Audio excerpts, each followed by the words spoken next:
भगवान की कृपा से, पूर्व के पुण्य से आपके पास सब कुछ है, तो भी साधक का जीवन पवित्र होना चाहिए। और मैं तो सदा से यही निवेदन करता हूं, किसको कहते हैं सात्विक जीवन? पहले अपनी आवश्यकता कम कर ले, पहले अपनी आवश्यकता कम करे, और फिर जिससे निर्वाह हो जाए उसको ग्रहण करे, और जितना ग्रहण करे उसमें से भी कुछ बांट कर पाए। यही सात्विक जीवन है। कहीं भी रहिए, घर में रहिए, वन में रहिए, पहले अपनी आवश्यकता कम हो, जितने में निर्वाह हो जाए। और वस्तुतः हम उतने के ही अधिकारी हैं, उससे अधिक चोरी है, उससे अधिक प्रकृति की, प्रभु की चोरी है।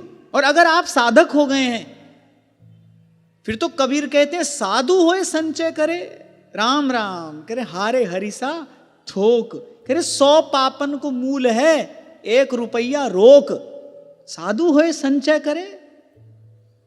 मैं बड़ी विनम्रता पूर्वक की बात कह रहा हूं। आज तो सब सुख साधन यहां श्री वृंदावन धाम में उपलब्ध हो गया। महाराज श्री के मुख से भी सुना, संतों के मुख से भी बहुत बार श्रवण किया है। जिस समय वैष्णव कुलभूषण श्री सुदामा दास जी महाराज आए, जिन परिस्थितियों में उन्होंने सेवा की, उनकी सेवा धन और वस्तु पर आधारित नहीं थी।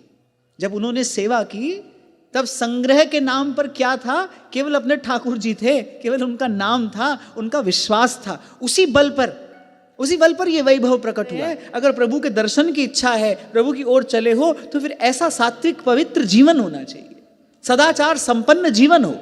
हमारे गिरिराज जी वाले पूज्य श्री पंडित जी महाराज तो बार बार यही बात कहते थे, यदि भजन थोड़ो कर ले पर जीवन पवित्र होना चाहिए, सदाचार संपन्न जीवन हो। और यही बात मैं 2 दिनों से पुनः पुनः प्रसंग उपस्थित होने पर निवेदन कर रहा हूं कि आचरण की पवित्रता, भजन भाव स्फुरित हो, ये तो भारत भूमि की कृपा है, पर वो बना रहे, वो बढ़ता रहे, इसके लिए सदाचार संपन्न पवित्र जीवन की आवश्यकता है।